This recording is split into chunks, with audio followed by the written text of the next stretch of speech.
Hey everyone, thanks for tuning in.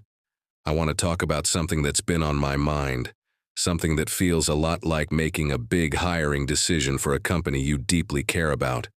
You know, you bring someone new on board, and they just hit the ground running. It makes you reflect on why you made that choice, and I want to share my perspective because the reason might surprise you. Let's think about it like this. Imagine you have a candidate for a crucial role. This person looks great on paper, maybe even seems like a superhero at first glance. You're so impressed, you hope they'll stick around for a long, long time. But then, as the years go by, you start noticing things. You see a pattern in their decisions, a drift towards choices that seem to favor the powerful and the wealthy, the ones who already have it all. You watch as promises made with conviction get twisted or forgotten. You see that look on people's faces, the one that says, "Wait, this isn't what we signed up for."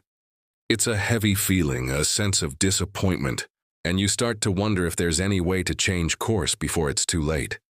It is the kind of situation that makes you pause and reflect deeply on what's truly important. I've been fortunate enough to listen to and learn from some truly incredible people throughout my life. One of the biggest lessons I've learned is about leadership, especially when the stakes are high. When you're running a massive enterprise, let's call it Company America, you need a specific kind of leader. You need a CEO who isn't just focused on the top of the pyramid, but is genuinely invested in the well-being of everyone, especially those who are struggling to get by. Lately, it feels like the concept of a stable middle ground is disappearing, and that's a scary thought for any organization.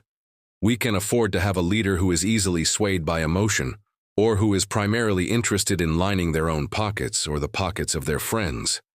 That's not how you build a sustainable, thriving future. That's how you create division and instability. What we truly need is someone who can take this company and elevate it to a new standard, a golden level of operation. This requires a leader who is laser-focused on the long-term vision, not short-term gains for a select few. It means making tough, logical decisions that push the entire enterprise forward, creating a future that benefits every single stakeholder, not just the board of directors. This isn't about personality contests or picking the person you'd most like to have a beer with. It's about finding a strategic leader with a proven track record of putting the mission first. A leader who understands that the true strength of a company comes from the prosperity and security of all its people, from the ground floor to the executive suite. So when I look at this new hire, that's what I see.